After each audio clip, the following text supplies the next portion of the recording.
Hello and welcome, ladies and gentlemen. You're watching India's Trade Playbook. This is our year-end special show where we turn the clock back on some of the biggest happenings in geoeconomics. In fact, if there was one constant in global trade this year, it was disruption. Wars dragged on, supply chains got rerouted, and protectionism made a quiet comeback. But India didn't sit this one out. From trade deals with the United Kingdom, Oman, and the recently concluded deal with New Zealand, India stayed busy at the negotiating table. Work for India's Trade Ministry doesn't, however, end just here, because there are some more deals which are coming up, which are in the pipeline with Canada, Israel, ASEAN, and perhaps a GCC grouping as well. But the larger message, if you see, coming from all of these past few months has been simple. Keep markets open, but keep national interests front and center. And that's the reason why India is not hurriedly looking at signing any deals which are not in the country's interests. And as multinationals look to de-risk and diversify, India has raised its hand as the reliable alternative. Not the cheapest, but increasingly the most stable. In fact, ladies and gentlemen, we'll be joined in by two very special guests shortly on the show. But let's first listen into what Minister Goyal had to say after the New Zealand-India trade agreement got concluded. Friends, this is a free trade agreement with New Zealand, which is both comprehensive and forward-looking, reflecting the vision of our two leaders, Prime Minister Modi and Prime Minister Lakson, to elevate the relations to much higher strategic levels, much more comprehensively, which will not only include trade, education, R&D and innovation, services sector in a very big way, tourism, sports. It's a very multifarious engagement, particularly to benefit our farmers and dairy through technical collaboration, which will help them upgrade quality, productivity, and therefore the incomes of our farmers and dairy persons. Ambassador Bisaria, thanks very much for taking the time out and speaking to us here on ET. Now, Deputy USTR's team was in India recently, and I'm talking about the India-US bilateral trade agreement. Both sides are looking at a package deal which will address concerns of both the sides. But given the recent statements that the best ever deal has been given by India from the United States side, what do you think then is causing the stalling and the delay? Well, I think, you're very well aware of the geopolitical factors that played in. The state of play of the Ukraine war became a factor because the 25% additional tariff came thanks to the Ukraine war and India's import of energy. But I think now the stars are getting better aligned. So 2025, we had a few, let's say, geopolitical accidents, and also the art of the deal, which made America push India till they got the best deal. But I think now the stars are aligned for things to get better in the first quarter of 2026. I think the new US Ambassador Sergio Gore will be in town on the 10th of January in India. And I think that is the window where things might accelerate and we might get that framework deal in a couple of weeks after his arrival, even perhaps as early as January or February. And I think then the larger BTA, the second tranche of the agreement, would come within the year. So I would expect both the US and the EU deal to reach some stage of finality in January 26.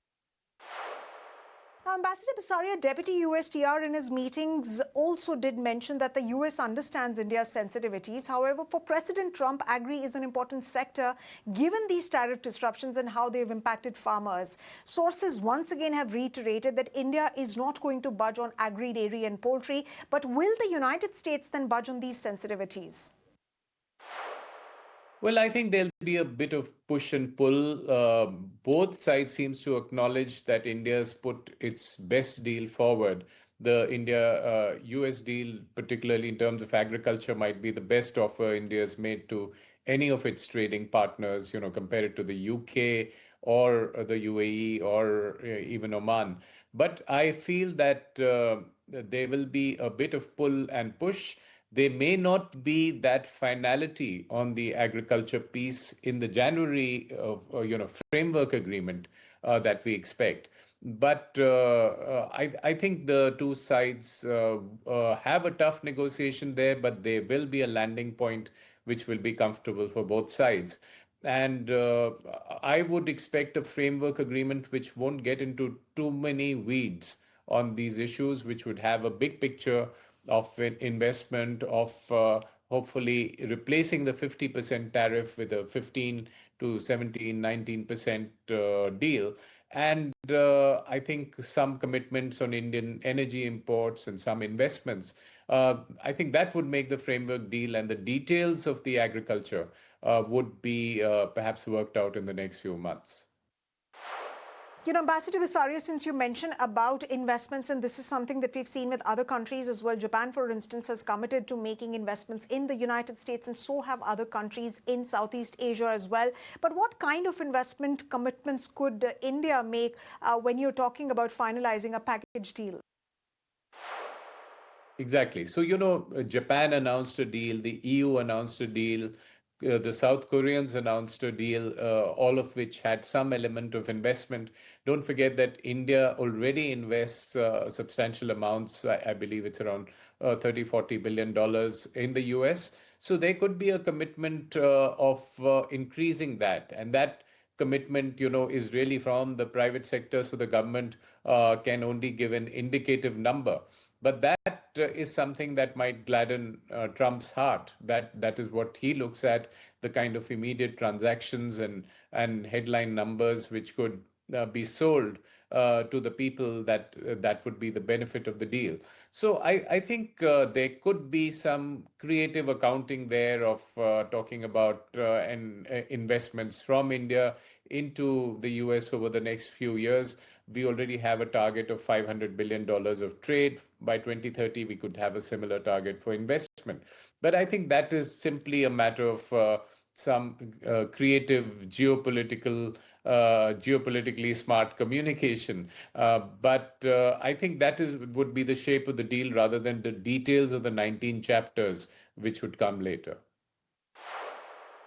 So if we were to read the tea leaves, is a package deal likely before March, or will it be deferred given the political sensitivities that are involved? And now, do you agree that this is essentially about the two principles, getting across the table and getting it done? I would say my base case scenario would be optimistic here. I would expect that framework deal to come through in the first quarter. And linking this with Trump's possible visit to Beijing in March, I think he might want to balance that with a visit to India and for the Quad summit. So, in the first half of the year, I would expect a Trump visit to India, a Quad summit, and both the framework agreement and the BTA in a more optimistic scenario happening. Apart from that, the India-EU agreement, of course, should be delivered in January. So I would be more optimistic about 2026 than 2025 was, which was a really tough year for negotiators of trade agreements. All right, so that's a big statement that you're making on President Donald Trump's visit. But looking at 2026, do you think that this will be as disruptive as 2025, or perhaps it won't be, given the fact that President Donald Trump now has domestic considerations also to take care of with respect to the economy and agri-community ahead of midterm? So will trade be as disruptive, and will tariffs remain center stage like they did in 2025? Yes, I think that would be my assessment that, 1 year of Donald Trump, he's been the bull in the China shop. He's done the disruption he needed to do. And I think he would be well advised to now consolidate on the processes he'd started. I think that the first quarter of the year will be crucial. That's when he would need to bring the Ukraine war to an end, the West Asian conflict to the end of its second phase, and reach that tactical accommodation with China. So in all theaters, he would try to calm things down and claim victory for the United States. And in that mix, I would expect him to come up with a good deal for India, as well as stabilize the relationship, which has been through so much stress in 2025.